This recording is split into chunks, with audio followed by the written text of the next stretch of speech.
Rev up your engines!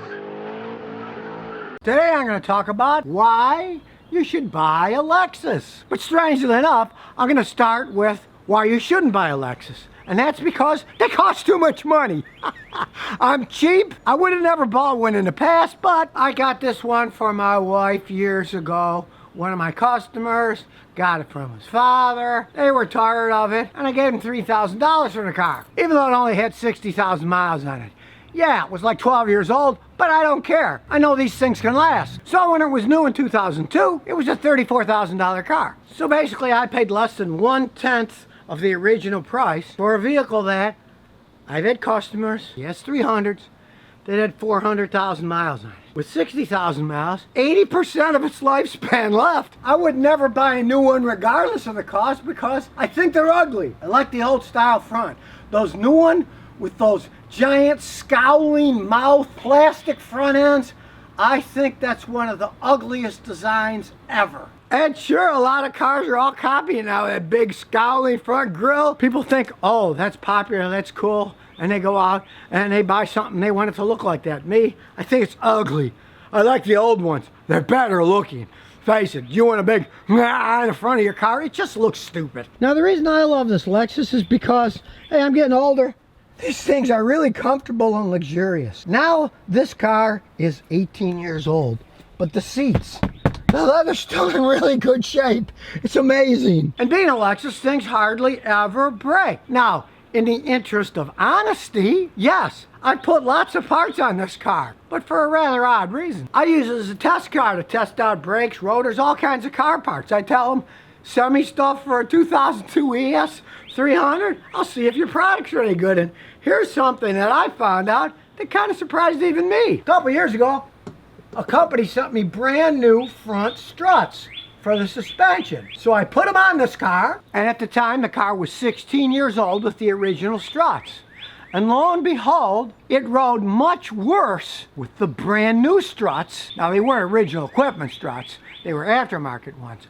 But it rode so much worse with the new ones that I put the old ones back on. So here we're talking about a car with 16-year-old struts that still rode fine. The new aftermarket ones rode worse than these old ones. They can last that long? That tells me they're building these things right. Check inside the door.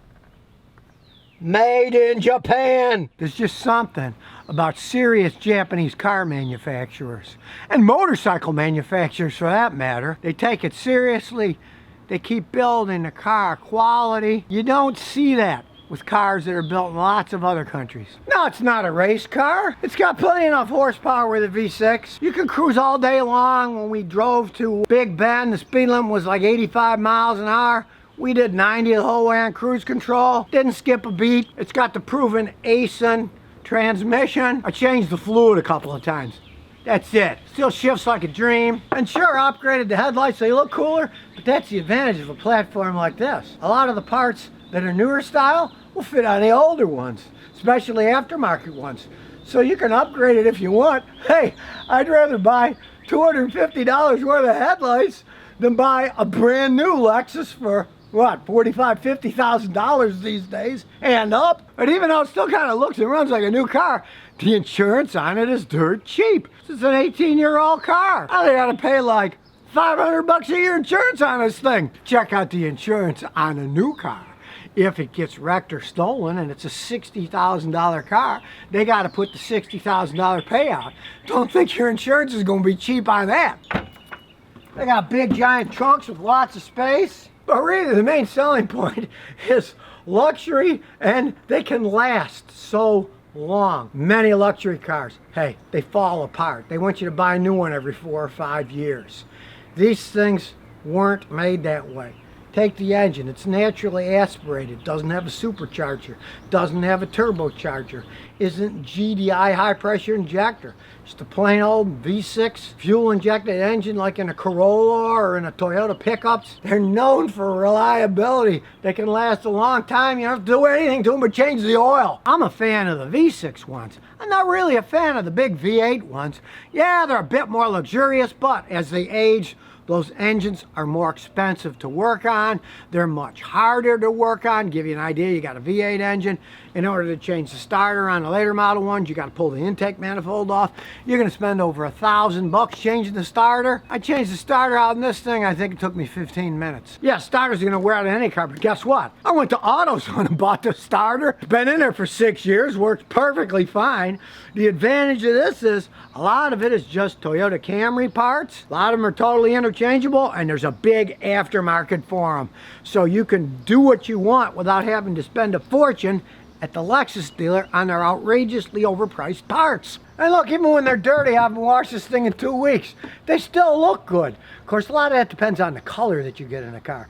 If you're gonna get a black car, it's gonna look dirty in 2 hours anyways. But if you get a color like this, it doesn't show dirt all that bad, so you don't have to wash it as much. And like I said, the quality's just there. Take these leather seats. The previous luxury car that my wife had was an old Toyota Cressida, and those seats got so cracked it looked like the Grand Canyon inside. So I covered them with these great New Zealand pure wool seat covers that were like $250 a piece. But one day my wife said, I don't know, something's weird in my car. So I took those New Zealand sheepskin covers off, and inside those Cressida cracked leather seats, believe it or not, there was a colony of ants with eggs and everything. When I pulled it off, they scrambled and ran all over the place. I don't know what the heck they're doing on a mobile car that's driving around, but an entire colony of ants made inside. The leather seats were just not made that well then. But hey, these are 18 years old and they still look great. That's just what I call quality. Now I know some people are saying, oh Scotty, how much did Lexus pay you to see how great their cars are? Well, I don't think they paid me anything, considering that I said I would never buy a brand new one, because I think those grills are as ugly as can be. I'm telling you a real life experience from myself and my many customers that have owned these things. And I'd never shell out for a new one. Heck, that kind of money, I'd rather send my grandkids to college than waste it on a car. But if you want luxury in a car that is going to last a really long time and hardly ever break down, and not be all that expensive to maintain either. I mean, you don't go to the dealer, just find a regular mechanic like me that works on it to take care of the thing. Stay away from hybrid Lexuses. My customers with hybrid Lexuses, they loved them when they were new, but then when they got 10 years or older and started to break down, man, the parts cost a fortune for them, because there's really no aftermarket for that hybrid stuff. You're talking dealer then, and the prices will just astound you. But if you're looking for a nice, reliable, long-lasting luxury car, hey, get yourself a Lexus that's got a V6 engine in it. So if you never want to miss another one of my new car repair videos, remember to ring that bell.